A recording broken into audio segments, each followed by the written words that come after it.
Nonsiabo Ghana this year. Yamamunyana Jubie Mama Kwaba Sumjefie Peace 104.3 yana wasugusu uti braso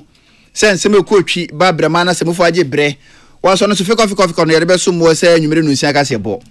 ensemi betwa no ho ni 100.9 okay 101.7 ye nyina no shepa o se nkran ya beka junction na yeso mo di afiri okopie mu wa wasantema ntemu a yenua no hello okura kasibu mu okura mu ana 101.5 radio stations in the doors Ghana and amono ne social media platforms ahodo no so aye deja e wo so akọ Facebook no so peace 104.3 ubenya bia hwe comment wo de ato ho bere pom ya gibre na ya kenkan e di ama na kasebo anwumre ye de besom wo no ya chemu mienu ne enka nsuo da mo no chia o na e ba wakọ mu enu akire no 2074 this week eno so beba eno ye kasebo ahodo etu odwa na watwe mu ne ditie no ya bɔ ne bede ye san abeka ka ye hona nsɛm ye betodwa no nsia kasebo mu bi ene se ene eye da ponda ye de ekaka ma nyina ye International Women's Day da surunku na Ghana mampanyina be die Professor Jane na Opoku Agima wagina so a wode to Ghana nim se bere bi atwam na nka ma ye do mfa ya kayaka die mu abofra teche ne ye de ne ma aware ma ne atwam twatia no bra so my Ghana yetimi atwam esanse ye tumpon ewa brabom na emada ponde na ma panyini ya wada abato komisa adwuma ekwa no owura yori Jane adukwe mensa wono so de krata piem wonte so oba manyina ba so ne titiriu ene abato komisa adwuma efo a woye ema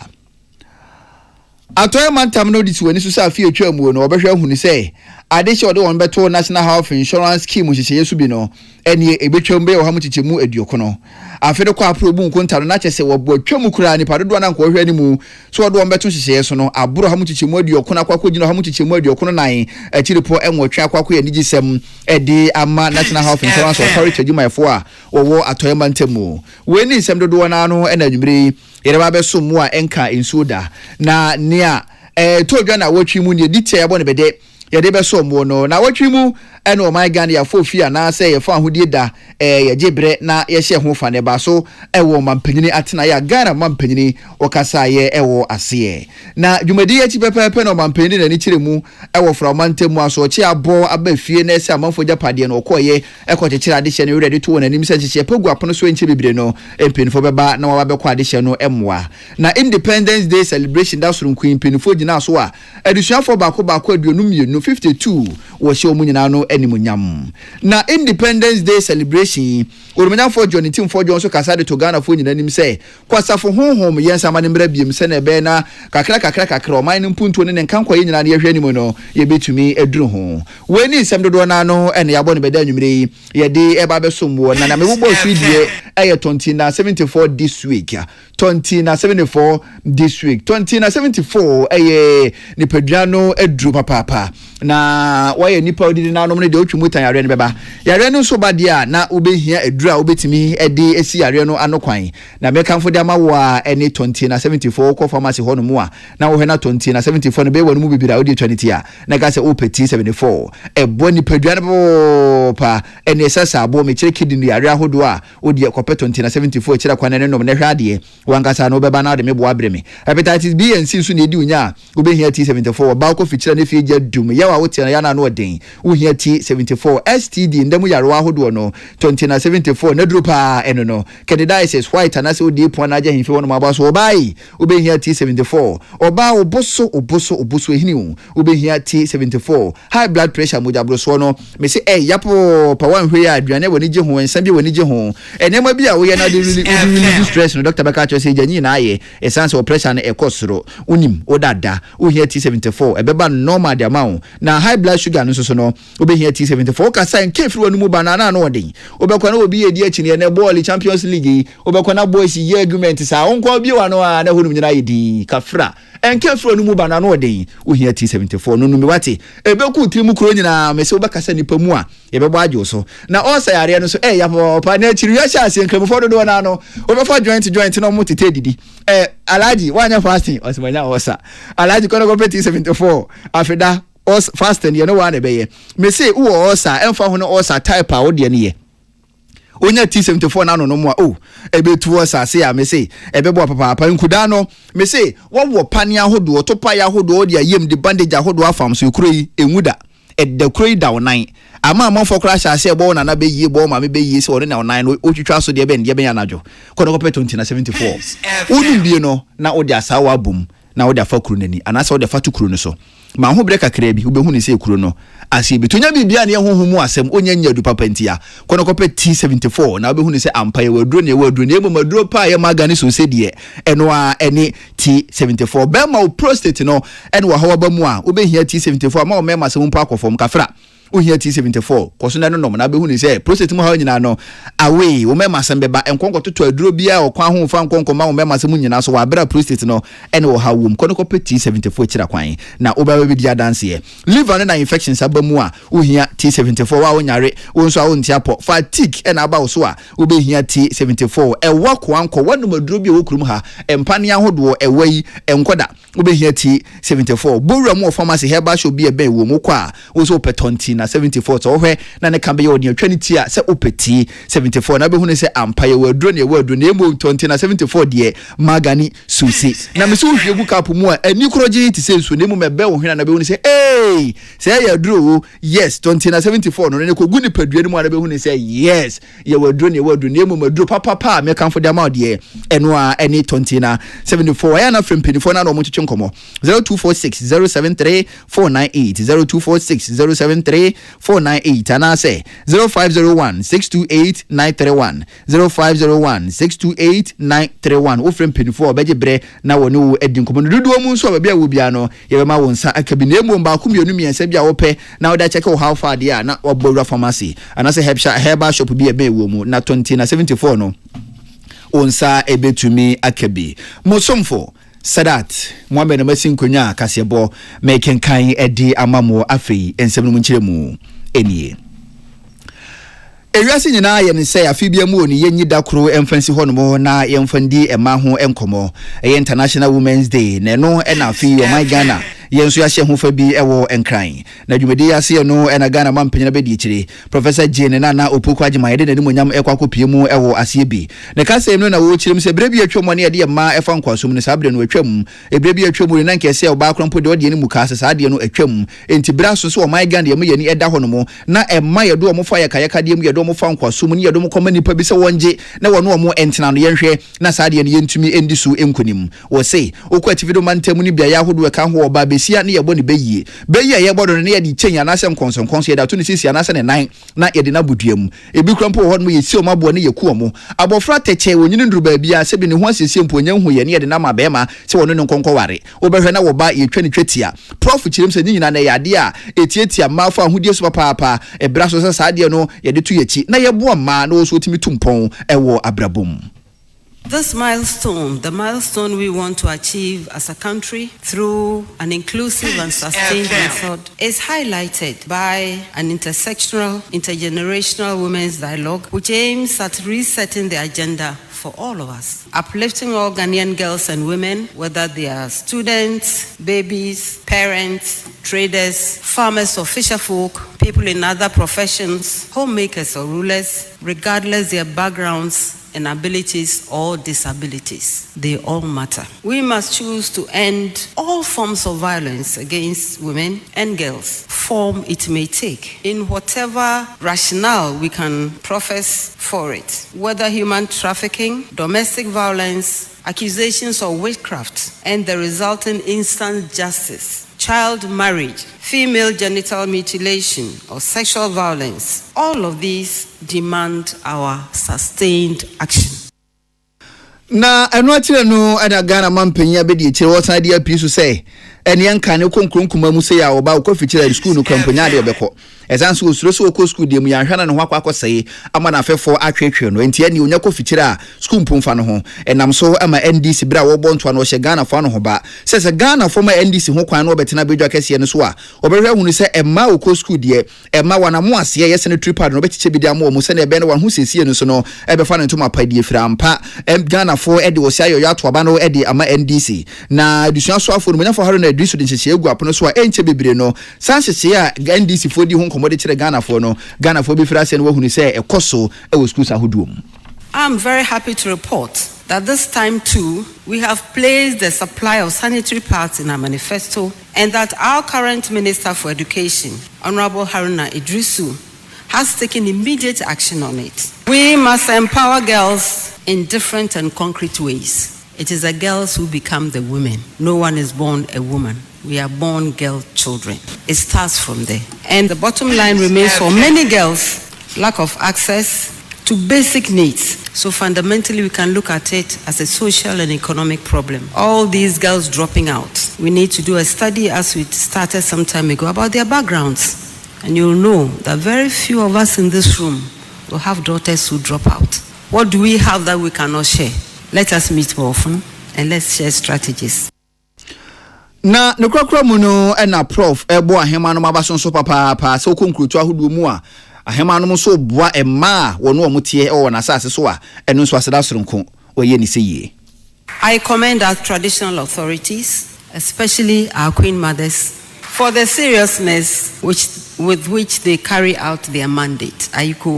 I also call on all of us to continue to prioritize the welfare of girls and women in our communities. We are all awakening to the benefits that accrue to children, to families, to communities, and the nation when we support women to rise, reach their full potential in all spheres of life. And as I said elsewhere, every talent matters. We must accelerate our action by bringing that knowledge, the knowledge we've had. These lectures have gone on for a long time, haven't they? Hardly are we hearing anything new. So the time to act is now.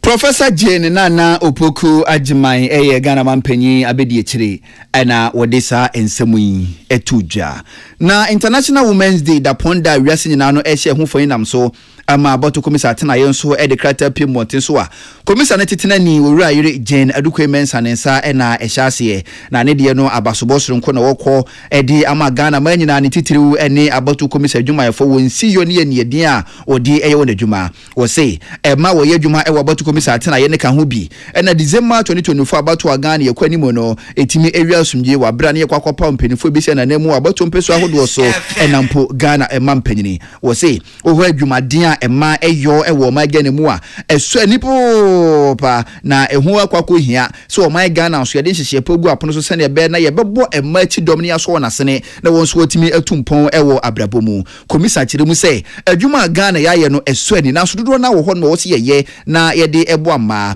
wo se ne ma dodo na akwakọ ekwansidie de ama ma emmoa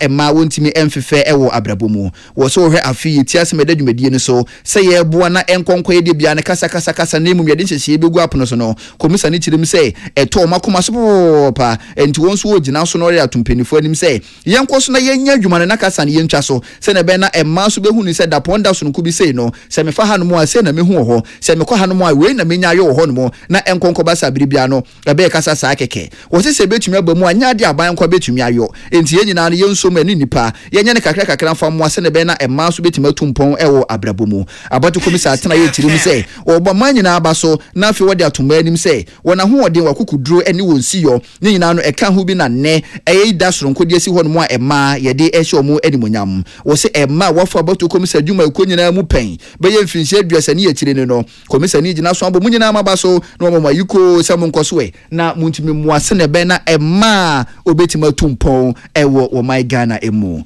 penyina ne nsa ehye krata yi ase ewura yere Jane Adukwe Mensa titena ni a woda abato komisa adwuma ekono ano. International Women's Day da ponda yeshe hu foyi ne kwa wondin and network of women in broadcasting enso edikrata epiemonte so a won so wo chirim se emma obo nyina ba so no mama nyina no etirim kwa wo chirim se wo ho akwantu a emmatu na enne mpempen so oba beduru a na chese eyaseda na enko emfa emama wo so ho gina esi ahodo enchese ya ahodo a mpenifo de egu apono so a ebo ma chese ekoyi pa wo de no kwamputu nchen a wo ho emma wo ntrodwumadie mu won so eni eden ni nsiyo na echesenhye ya pa odi egu apono so a eno so bo ama osibire bi atwamu no na ye kasa adwuma bi wo ho no mo a enye ma adwuma ene oba de nka odi ni mu kase wosi ene ema ni eden won nsiyo ntino satirimu pobi eden ni pabitirim no yetimi atwamu ama so kakra wo fefe na wo ko wonanim wo so obekoso no wama ema wano atumi abenigina esi ahoduo mu sene ebe na ye kanso ema betimi aka bi ye konso a ema atumi akobie wo se ekuo bekoso na wodi nsano adwuma ntete ene hyehye ahodo egu apono so sene be na ema so benya biayo na ema so atumi atumpon ewo abrabomu wo se wo gina so no de atoma ewo Ghana anim se won koso no mu wonani nya den sene be na ewiase ma etumpon so Ghana ma yenkotwa munya na won so no ebetima tumpon ewo abrabomu. Happy International Women's Day that's on kwa edisi so yi wo se ema muda wo enti ema so hwe hu ni se edai won koye moamoa won so be yi won ho apie na eda sonkwan wetima hye ho fa bie na atumi akoyie penyini a wo ye president a woda Network of Women in Broadcasting koya no maame biama kwafo ena ne nsa ehye kratayi ase.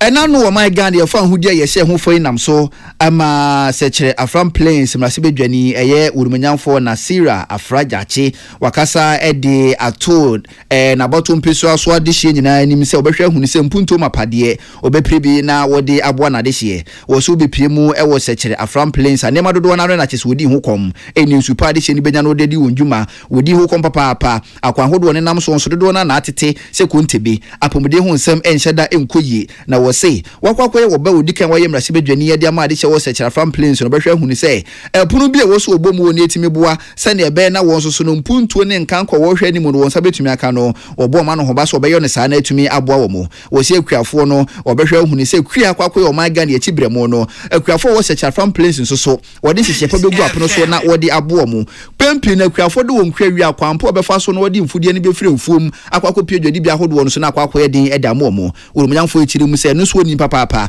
eno so de hye pa egu apono so enche bebre no akuafo eni adwadifo sa ade akwakoye consider won tamu no be ye firi ho na adwadifo di ye wa abrabom no akuafo nso timatumpon ewo ndwumadiem.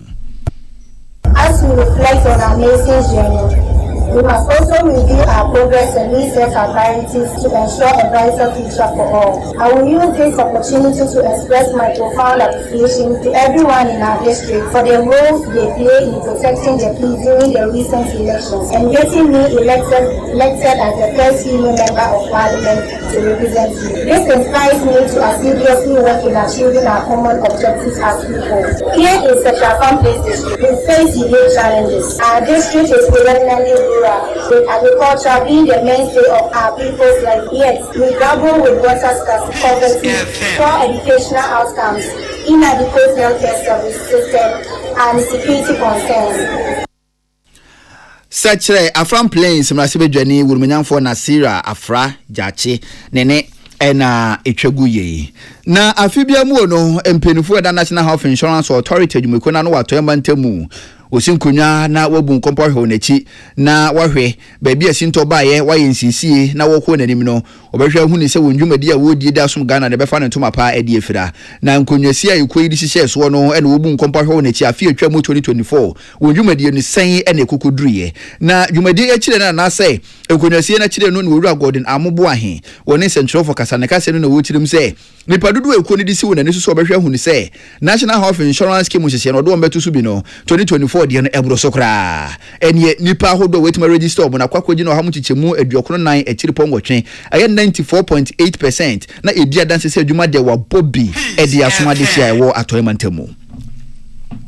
target 600,080 near chen say afenu ko na wie ye 2024 say nipa dodo ewo Western North omutumi ebetumi akọ hospital de omu card akwakwaje ayare hwe no say do 600,080 na answer na penifo beka say nipa dodo se ne de amount no mo ahwe population na wo no Western North eye afi 2024 no projected population figure na penifo de adwuma na ye 939,941 na penifo yes afenu ko na wie no say nipa dodo ombetumi de health insurance akwayare sabe say tumi do 600,080 minia yame ya adom afili kwa wiye no ne yetumi adu 568,892 representing 94.8% of your target na omode mine na mekanisa region 16 na kan yinu no na Western North ne ya toso 4th position na enu ache openyini kirem se dodo na so omonso National Health Insurance card wo bie na so awuwu no obepiemu atoyemantemu anso anhyehye yahodo ampenifo de gu apono so ne boaye ama dodo no yetima renew wo card de amo ene ofire sabia pomodin fa me kwa ena won saka population you be a friend universal health coverage nipa dodo na watumi a register no mutumi e de health insurance eco ayasabia no what the total projected population na e nipa sen because you be a friend universal health coverage senior nipa na wo region mu nyina mbe beba obia betumi de health insurance akwa ayasabia eno pa ne ye bota ye sie ni so na no answer na bedu atum say we do universal health coverage na say we do 80% of your projected population and also afi 2024 no kwa wie no na nyame adom na ye 60.52%. Openyina ne etwagu ye ewura godo na mubu ahe ogina National Health Insurance Authority wonfa ewa atoyamantemu na mu enansemu yi odi etudwa amanya Confed FM sehwe so na oboabo amanbo ya no a odi ebesom ye begina amanya akwama no boy so na yetwe ho abaye ba kasebo ye beto aso.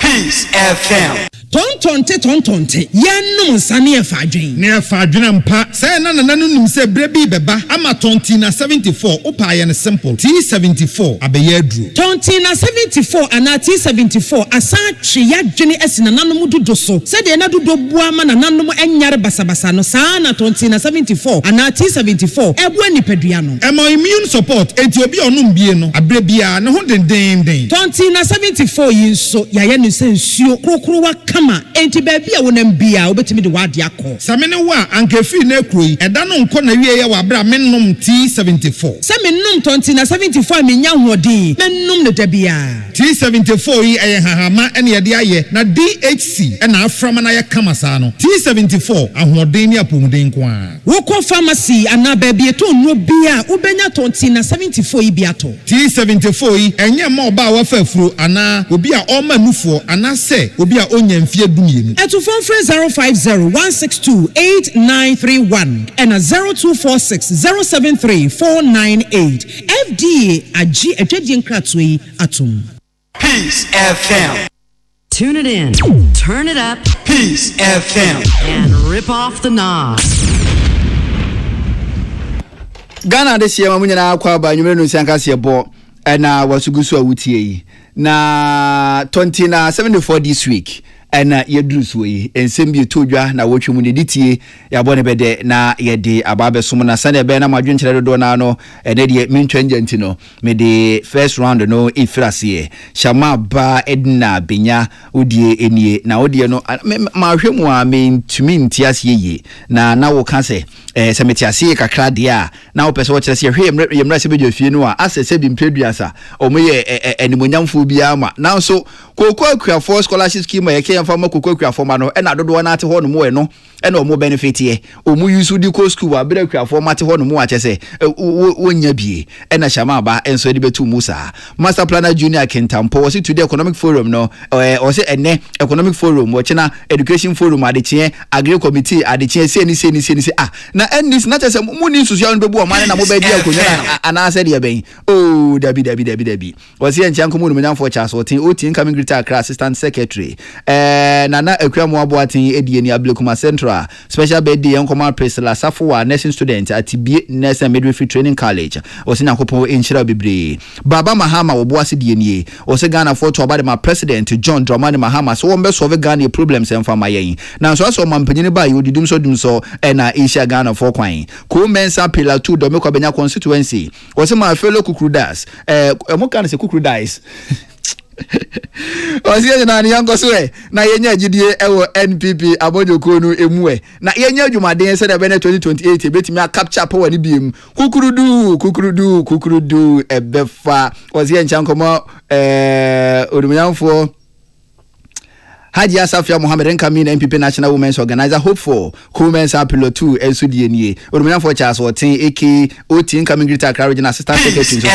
Women's Appeal 2 se nche ye bi enko informa dan ekwaku ni patete awutubriku o se wo awutubriku na kasebo no ho Facebook no eso odumya for yujuna he wo se nche so nko enko informa a Miss Pelele ka so happy International Women's Day enko informa Ghana man na especially odumya for Mavis Hawa Kumsen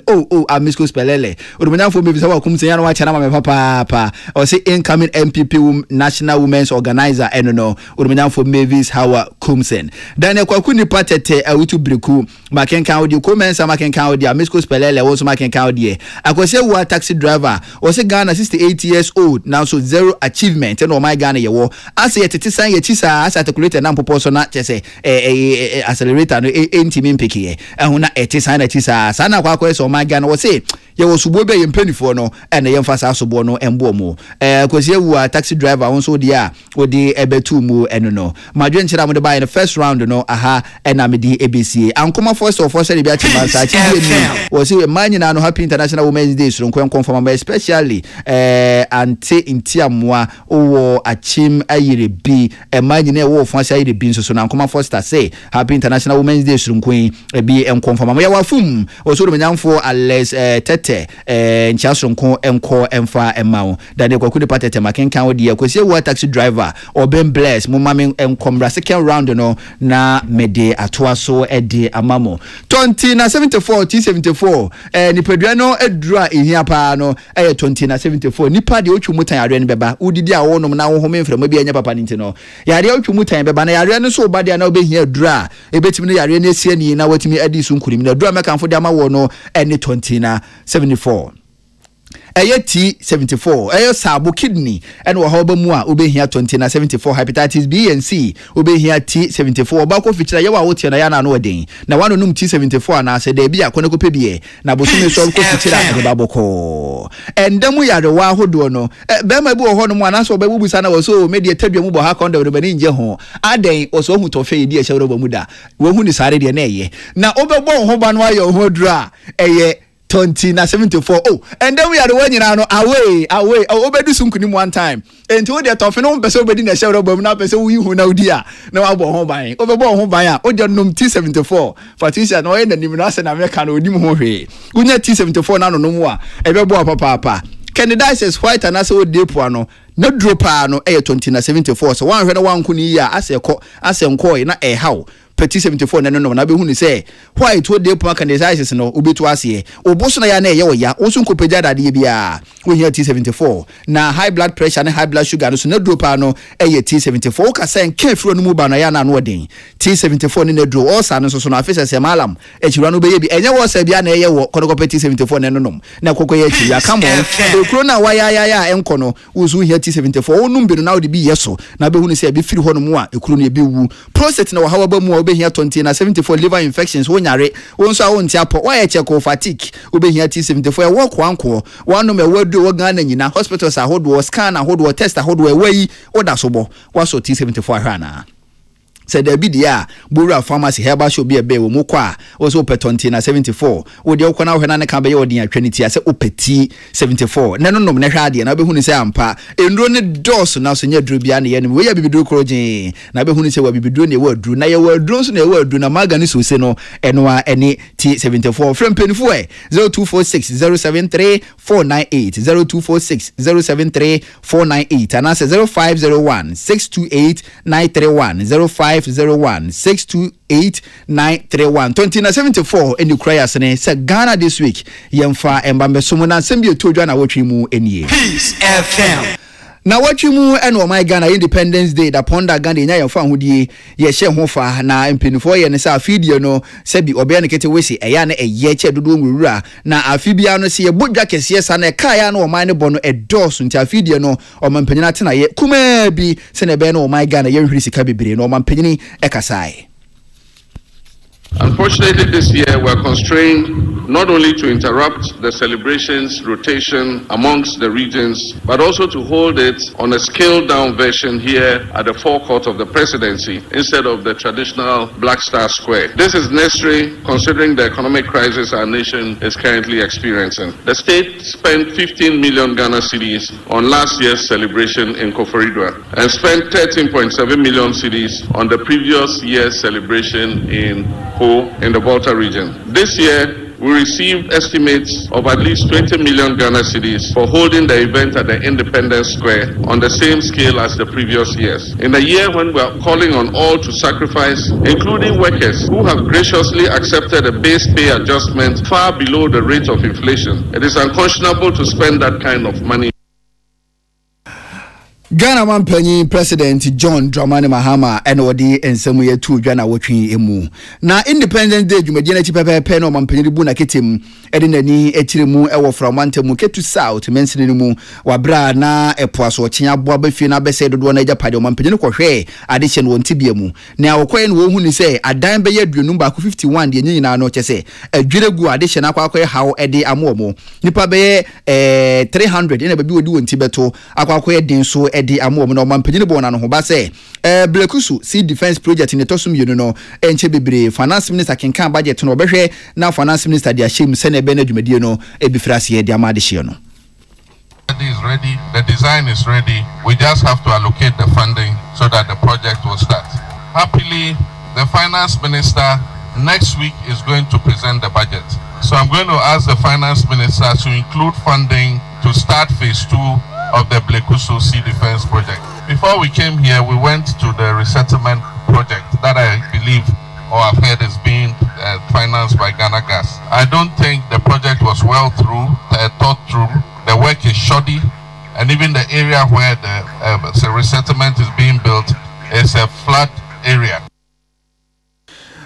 Ghana Mampanyi President John Dramani Mahama no disanse na tuja wa bere kopie mu ewo ketu South mensini mu ewo framantemu Salamat Kuku Pentel ana oboabo mo ne boya no a wode ebesomo yen na Ghana ya fo fida ye hye ho fa impenifo gina so a edusuafo modembo eso ani ewo afie twam BC nsohwemu no wo hye sa edusuafo ni nyina no animonyam na edusuafo beye adunum 52 ena chesa abasoboy won satimi ka bi mu aduasam yenu efri aban schools ahodo mu ne mu dunsian so efri ankwankwa schools ahodo mu no Mampanyi na bedi ekire Professor Jane Nana Opoku Agyeman ekasai.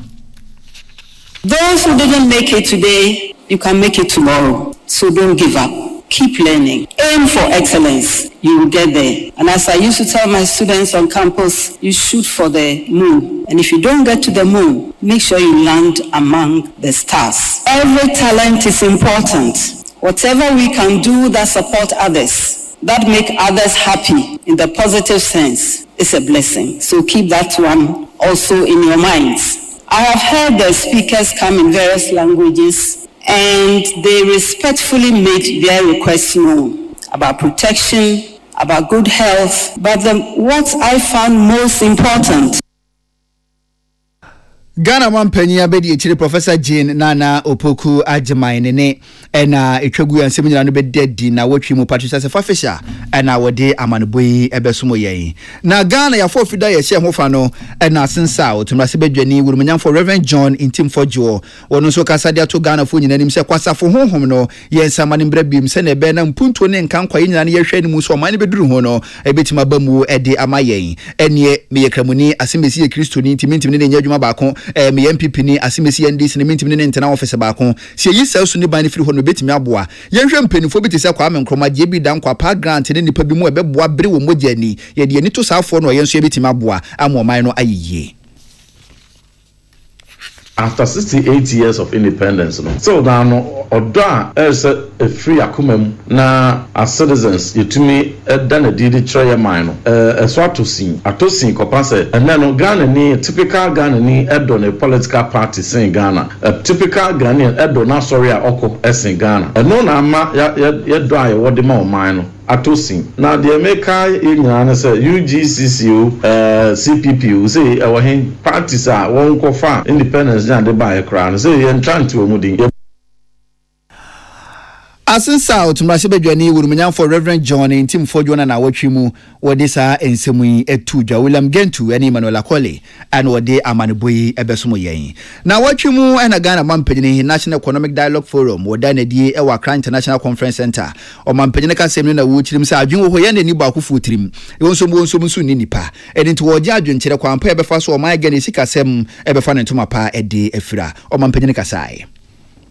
Great honor and a deep sense of responsibility that I welcome you to this National Economic Dialogue. This gathering is more than just a symbolic exercise or the fulfillment of a campaign promise. It is a decisive step in our collective responsibility to reset Ghana's economy, restore confidence, and build the prosperous future we all envision. Today we are here to begin the process of engaging in honest, solution-driven discussions about the challenges we face and the opportunities before us.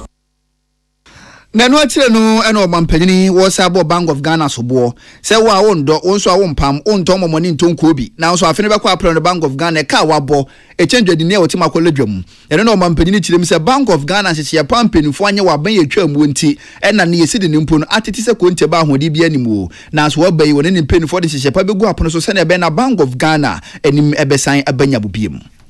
We are not here merely to recount our struggles, nor are we here to resign ourselves to economic stagnation. We are here to seek solutions, to adopt strategies that will put us on a sustainable path, a growth trajectory, and to ensure that we build an economy that works for every Ghanaian. For me, this is not just another policy discussion. It is an urgent call to action, a crucial moment for us as stakeholders to unite with purpose and resolve the challenges that face us.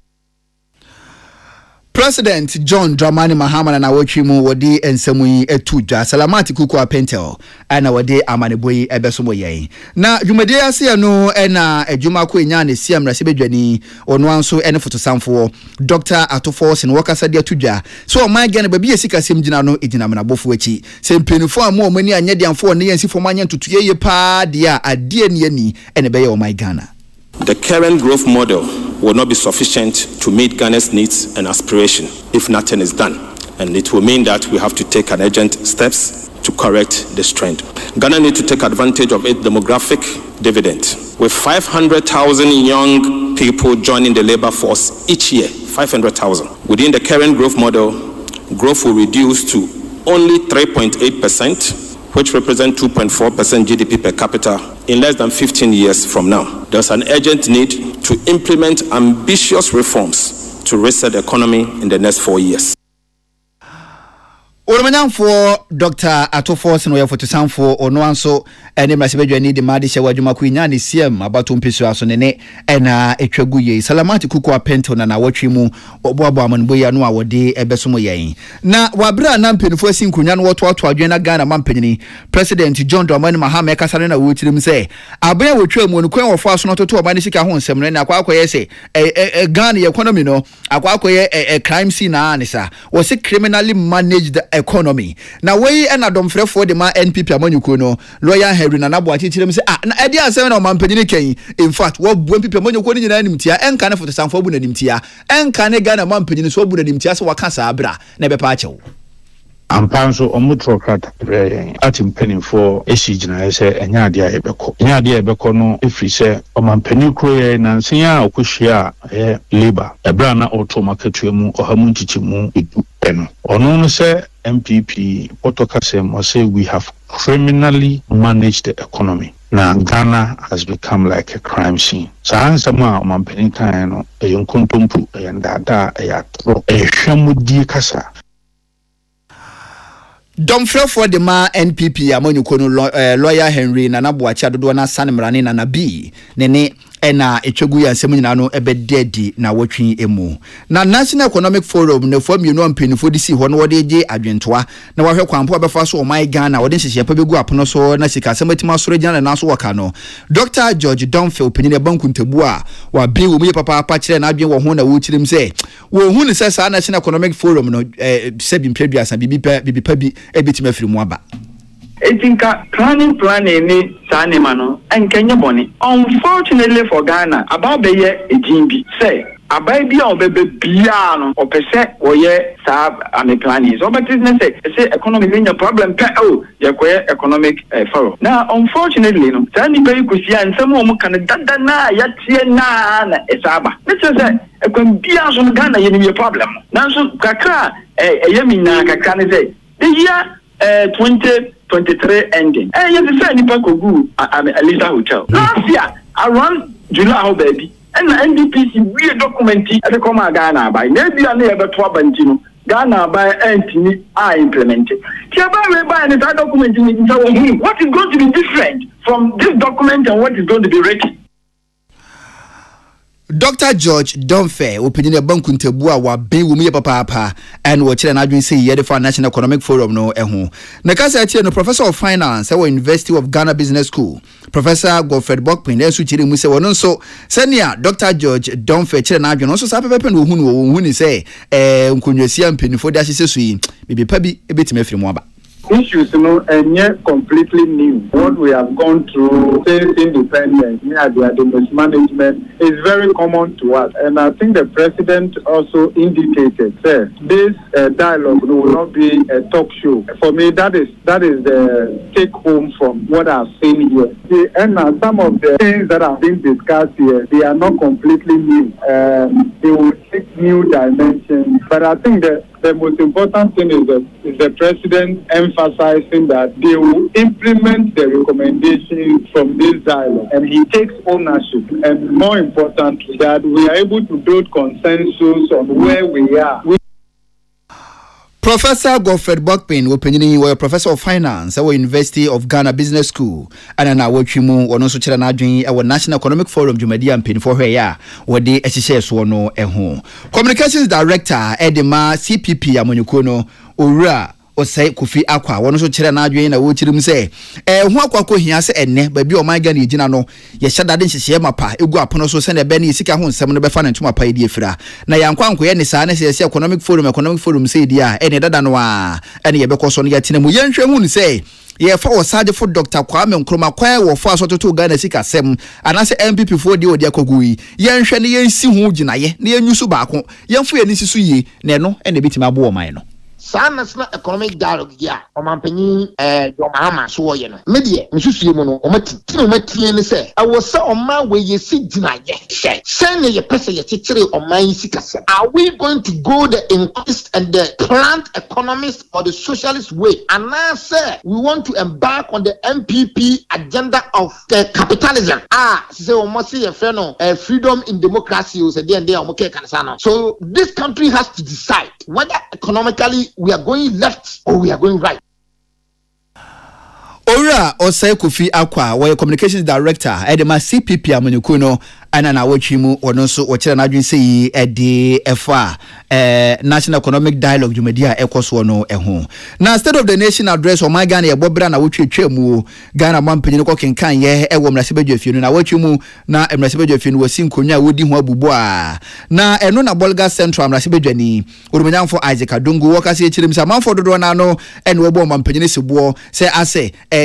lamentation is suggested no adoson na eno na wura Isaac Adungu echirim se na omampanyin ba na nkobeto economy ya papa nkombo suggested ko no an so ba ya no ye ntotoye enya papa nti ene o kan ho asem to omampanyin kan ya odika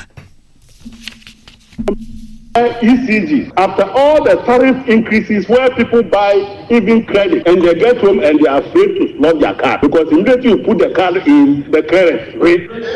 you want the president to come here and clap for you for that type of economy. And on top of that, you are still owing 68 billion Ghana cedis. Are you not scared that you left this type of economy for His Excellency? If His Excellency appears at a time when Cocoa Board is owing 3.25 billion, 32.5 billion, and already has commitments of about 21 billion. Orumanyanfo Isaac Adungu Bolga Central mrasebedwani ena na wotwimu ono so kire na adwin sei the first State of the Nation address na wotwetwemu mampanyin kenkan ye ewo mrasebedwafie no eho Emmanuel Akwale ye ni William Gentu ena amaneboyi wodi ebesom yen na so na eho nkomo na ekoso na wotwimu wo mrasebedwafie no ena enkane bamboso afo na wo ye bimbila mrasebedwani wono anso ena woda so ye mrasebedwani de made se wo bimbila Orumanyanfo Dominic Nitiwu wakase chirem se na omampanyin ba waba na wo chirem se enkane aban no economy oja ho na enya papa bi no wo say ne enka ne omampanyin na ado dankwa akofo ado be for 2017 na asai mpo chen ne ane omampanyin na ado aba be 2021 kana no ntum na wanya adwuma.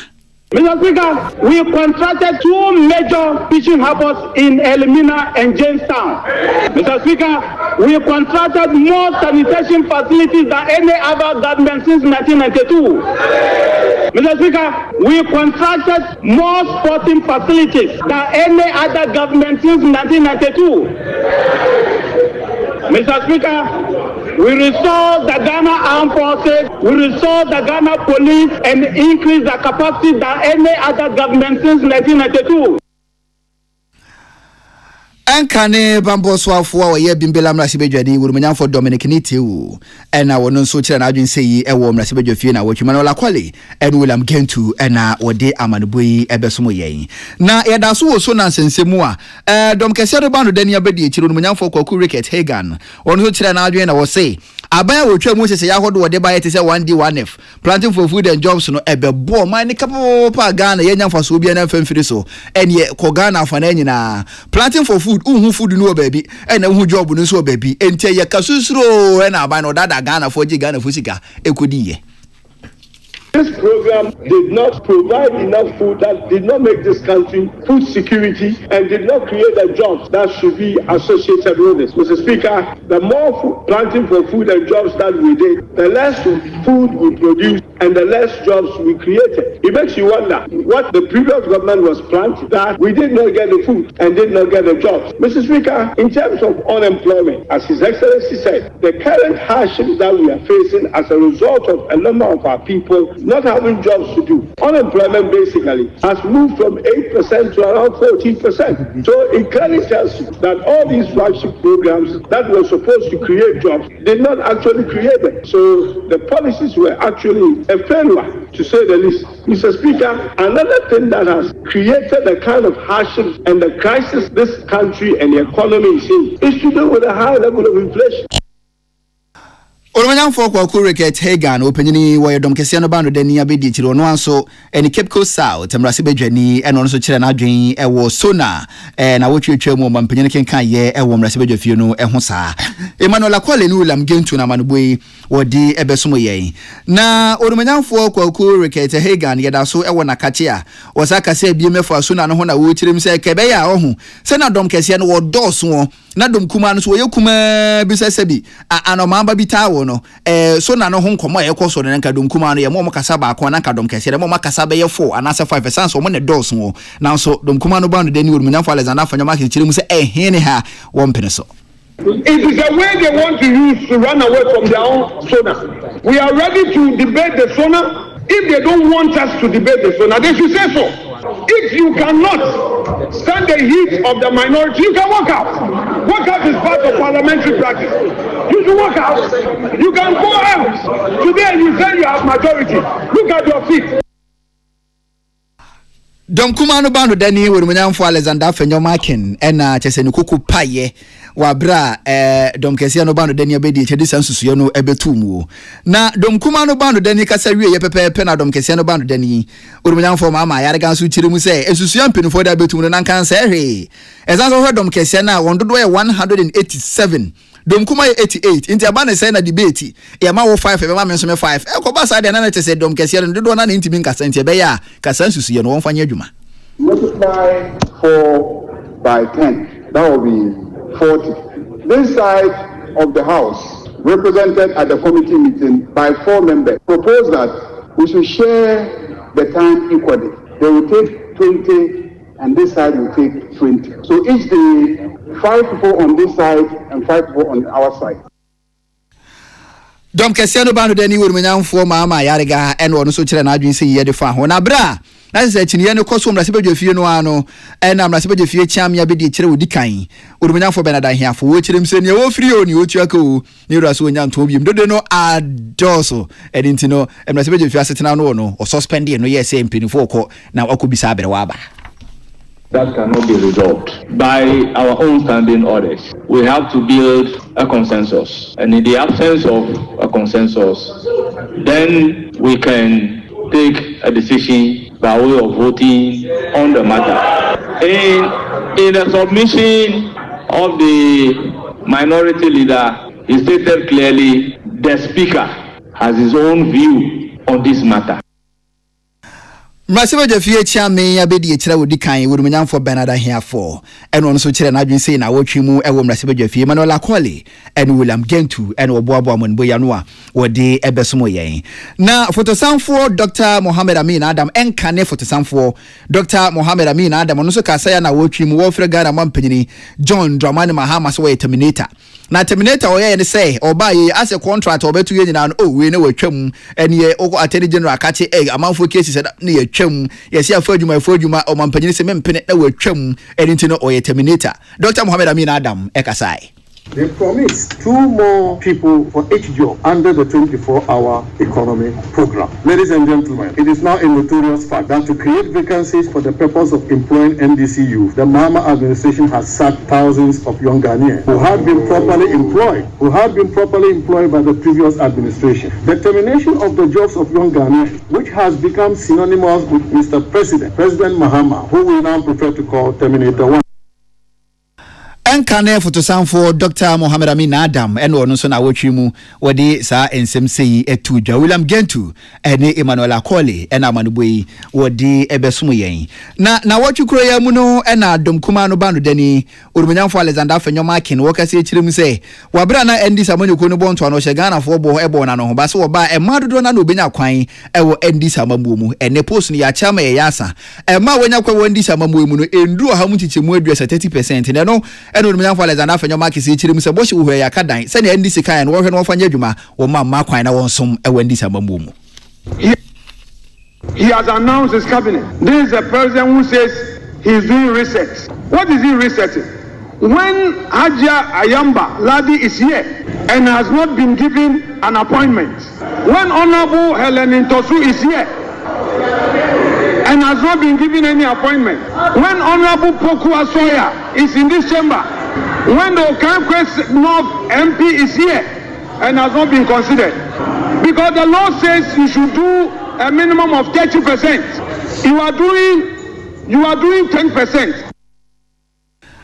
Dom kumano bando dani worumanyanfo Alexander Afenyoma Akin ne ena etwagu ya nsem nyina no be dedi na wotwe mu ewo Mrasiba Jafie William Gentu ene Emmanuel Akoli ene odi amanuboi ebesomo yen na wotwe mu omampanyina kache ena honede soafo worumanyanfo John Abdullahi Jinapo wokase de tudwa senkane a preso a Ghana de yefre no dumso no aya na ni akote bayera huma mu ene mane basa no empempi no behwe na chese from agya gas no shut down so yen ene ntino mpinifo asinkonya waye ne say wonsi gas processing plant ne tosum bienu se na ebe ne benya from agya gas dodo na Ghana ahonede ho nsem no ebetimagina brane.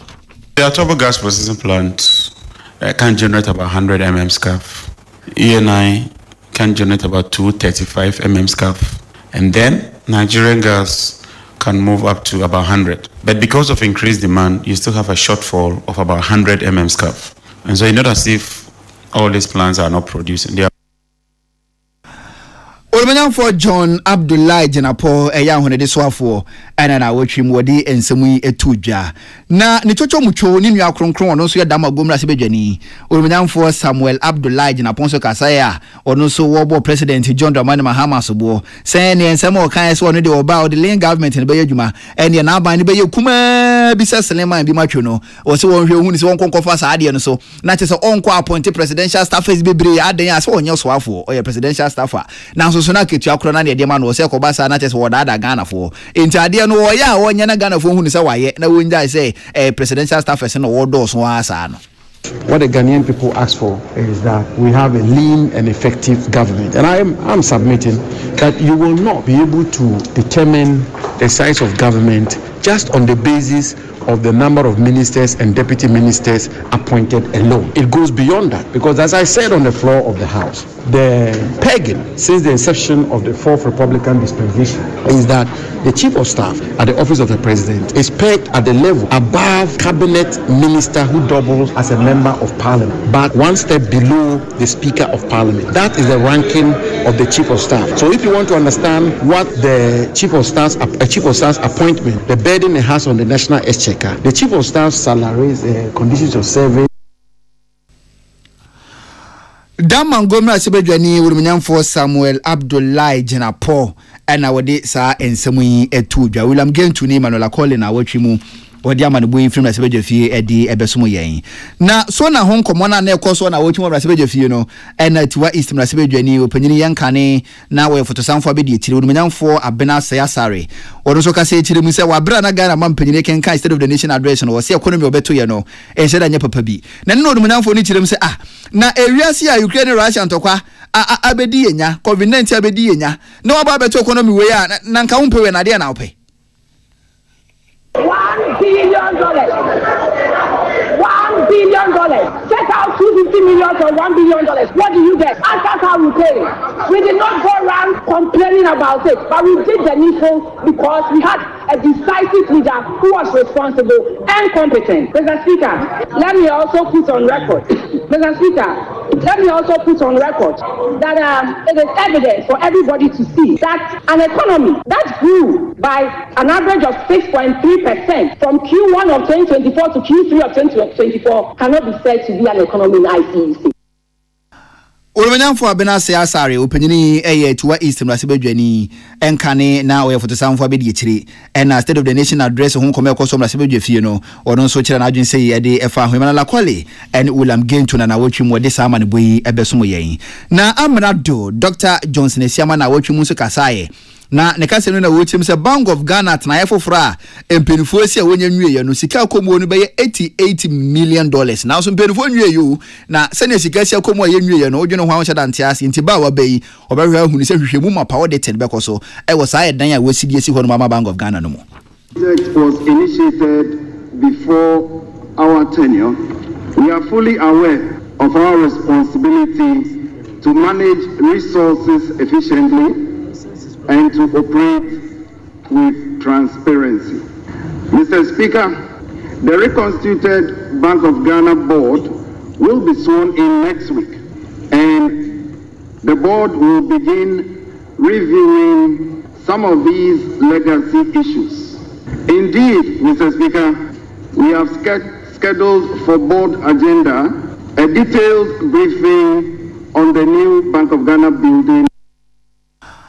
Dr. Johnson Esiama oye amrado obedesika krabia batan Bank of Ghana no ena wodi sa ensemu yi etudwa na watwi emu na enkane NPP aban hihye ya wodi baya no watudi agenda 111 wo ye se obefa sansi so na wonsa sabia kora wo Ghana nyina no na chese enye 111 no sani so di hunu no entima nwi peyo enam so bodu manyamfo kwabena minta kanda pomudin so afọ de atudwa se wo hwe a sani aban no osi ha nani na nso wantima anya adwuma no dodo na wo firi ase wantima ndwe na so ndisi aban a wo bebehwe hunu se obewie nyina na Ghana fo nya so emfaso anka yantumi anwie kura na wo se tumi wie project mbe 22 but se amre ya me no kasa yi ba kokora ni hwa nipa kom akwaja yarehwe nti amra o mampanyi John Dramani Mahama edi oman ne bobre edi tudwa no o ka kire Ghana fo nyina se sa agene wa ba kokora ni hwa nipa tumi kom akwaja yarehwe eda ne kwa yensi wie hospital equipment nyina na ya den yatumi ya supply yeni action plan bi ya ede fan krofo ababe staff anase mba be ya adwuma wa ha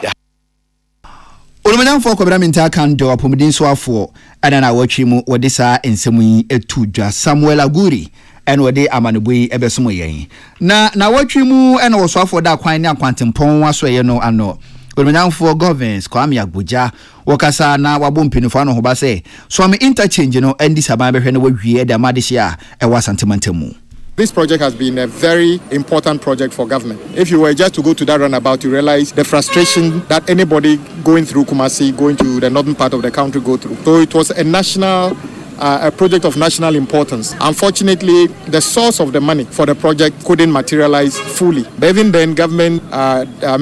vied some money from Afri-Exim. What we know is that the money that has been reallocated cannot actually complete all the phases. We thank the contractor. I think the phase 2 is largely done, as the engineer has said. We are now left with phase 1, which is the critical part. And then we want to thank the regional minister once again for agreeing to work with Ghana Water. It's about rationing water for 48 to 72 hours to make sure we shut down some supply lines for the connection to be done to the new pipe. Now that we don't have the full complement of the money for the bridge, President Mohammed's goal, as he's always said, is to make sure wherever we can find resources to complete critical projects like this.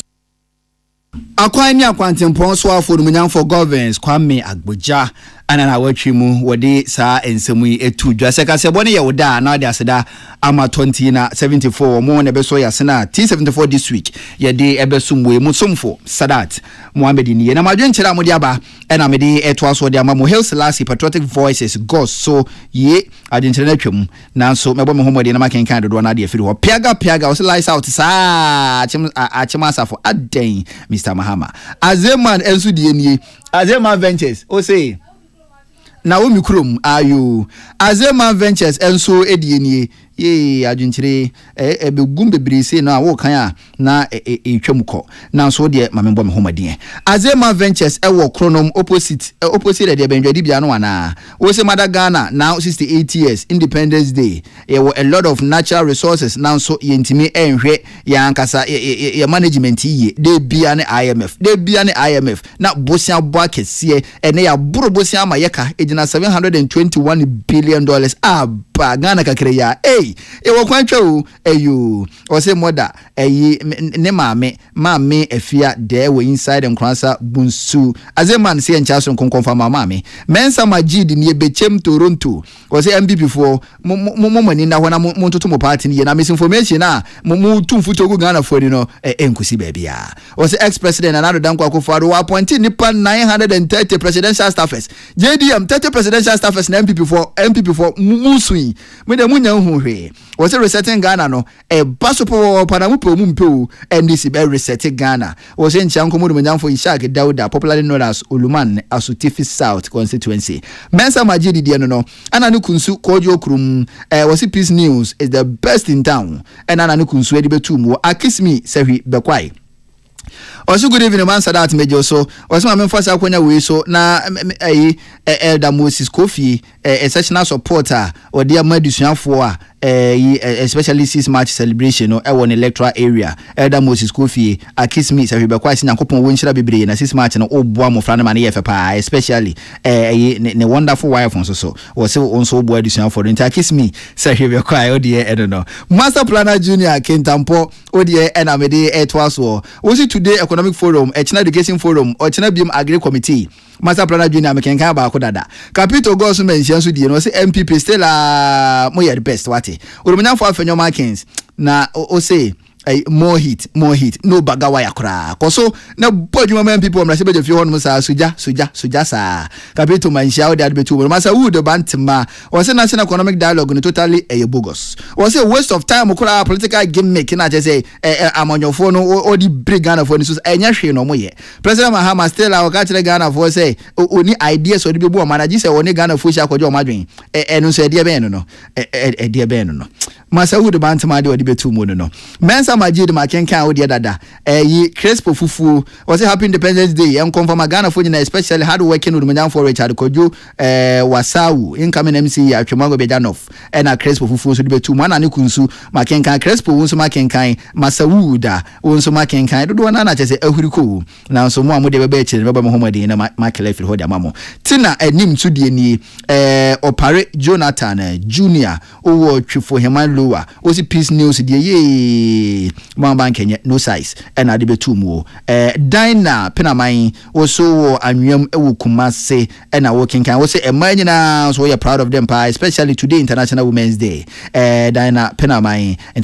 Happy International Women's Day from Koyan confirm Hail Selassie Makenkan Capito Goso wonso makele wo de na da Masawood Makenkan adwenkyera begum no edo so ba ko Makenkan man for that half sheka nso die ni also Kenya number 2 was for Alexander Afenyo Maken o strategy a wo ye de ma MPP no o pese wo ye running mate Ghana fu nimpa enso emfa ena hafu dia Mexica onso odi ebetu mu Hail Selassie ba ko pena menken kan amanfo nso de ho e do so sana na ye den na ne kwaku ni patete e wa wutu breku wo se still ayo ye wodum so mu ayo tiatia ene ono so odi betu mu sa master planner junior Kintampo wo se man kenkan odi master me kai se man kenkan yo wo se today economic forum wo china education forum another day agri committee it is clear say NDC omuni idea bi o be run country no o say choose bi disa na NDC ye so hu enti enye no na man kenkan yi wo man for Charles Otin coming greater class assistant secretary master planner junior Kintampo o say en Charles Ronkono en confirm adwon chira begum ni dos o mo do aba mienu miensa no ama ye me den se mo amode didade bo metima kan dia amamo na mo bem bless nka me yakwa agya wo se man so that me che wanwumre meje so se hwe bench ma na wo su tie kasebo no na odi afri wo se o my Ghana wo se yetimi ja blaming each other no na yen create nyuma na mabru ni nya binye eno ne adwuma botaye nte ye de o my na chempenifo nsa blame game no adoso dodo wo se encha nkoma Dr. Alexander Paben na man so that ba ko pe ana no kunsu ko ju kurum so ba ko 2074 ena me dey sorry so be ma wo ha yo hu aduro oba so wo ha no wa yo hu aduro oba yo hu aduro eno a ene 2074 mixture ye nipadua na aduro a chese nipadua na nkwamo akuta yarewa no chese 2074 eboa papopa enti se oni adupa bi no mu a mesere wo se fa T74 ne fa ye wa aduro wo de bobia no pa ne bobia nyum bobia no pa ne bobia no se ye magani so se pa de no a ene 2074 kidney no ene wo hawa ba mu doctor for kokko lab doctor fa ka che so kidney no ena man shoda enko so yom kidney stones ni adade wanya bida hwi kono ko 2074 na chance no na kidney no che se ho nsema kwa ye kana papa se wan pa du pa bi na kidney enya je gon hwan ede be ye ba ko de ama we chance de pa du papa bi wate na no na be ye ho aduru a eye 2074 hepatitis B and C no yare ko de wo ba ko pa no ekum ni pa se pe 2074 na no na be hu ni se sa nduro bi na nkofo ba ko ne de ma no ebeche onya T74 aye partial ebe yi hepatitis na firi ho ama won so wade wo ho menstrual pains no ya oba ko fitira ye wa wote na no wade wuntimi nkwa adwuma ene na boso me so pefie je adum ukọ obi sere hwe wade mu adwuma mi kura so tro fata yu na wodi hia no kwan ko no ko pe 2074 na se na dibia oni amanfo sere no koso na ni amanfo nsere sa na se bi mfichi ko mu hawo no enhyɛ da nya yare sa o hwe na o pa adupa bi a ebeboa wo 2074 ni aduru ebedi wakagina mu na enam yare wa hodo no so no aya na ba mai wa pe STD aduru nwanwaso ya friend 2074 hwe etimi STD ni say enti mu aya na mo keka san sembi na mo di yi mu ho ano no kopeti 74 enti akire din onkonkonya endam yare wa bi anie enti wo de kono kopeti 74 endam yare wa ho edoso mesinyi nyina T74 etumi no enti entwen ma yare ne nkoti nwie ansana kopeti 74 etira kwan me ne wanke ne ya mesha sena ma nonom koso ne nonom enti wo kina bi no ko bo ma ache na wanko ba bia wo se yeko anase bia ko na enhyada anya papa bi wakoti STD bi a wo kwa akone koda T74 etira T74 enti echire din Canada is white and ase ode puano ne kono eye kana okwa ase nko kono ko peti 74 na no mo ba ase be 2 eya na obuso chese eye wo ya obuso hini usa onya T74 a anu aduru pa no eno no high blood pressure and high blood sugar so no T74 tumi ne papa o kasa nka furo no mu ba no eya na enso nyankopɔ ani onya T74 ebeboa wo onya o sa do wanwa so T74 so so ahwe o sa no na o so ti sa o so onya adwuma bia aduane nka udibi na so de bia na wo so ti ama fo kra adwo yo mo se wanyankofo yare yi bi sa nkofo yare no T74 timi no won so de na ya osa na ama wo so ti sa no a kono ko T74 kira kwan koso no we de pe bottles ni bi na no num goni paduane mu ko na ko ye lab ya beka to se osa no away 274 osa suro ni se enkura ahodo no nkuda no so wahu akura ikura be dan na ho mie won mpa ne a chese nura ahodo akura si onkoda Petit 74 wonum bi no pasawa hweka kraguso na fa fefom na hwade sekuru ne bekọ anase enko be ma prostate no hawa ba mu a wo hia T74 liver infections wo nyare nso awontia po fatigue wo be hia T74 wa koranko wonum adura hodo wo Ghana nyina hospitals ahodo wa kobi enso epui na akura na nyane wo hia T74 ewa ebi tu ase ma hoto atimi aba Bora Pharmacy he ba shop atwa ho ahia Ghana for den na T74 obenya bi ato do mu a na wa fempeni for 0246 073 498 0246 073 498 and I say 0501 628 931 0501 628 931 ufrim peni for 2074 no do mu no wonsa ebetumi aka awie aha ene yigina na nwure no siaka sebo ede nyina asie mo somfo sadat Mohamed Amjebra kasebo yi mekenkan ye edi emambo na mo bene wa ene Patricia Sefa Fisher George Clinton Amwako eni ba ko yi na ya wa from wo nyina no be boy na kaseboi me di ebesum na ya me da die DJ Yombo ebetena se na Saturday party mix no o de ato aso e de mama ye bo mo enitia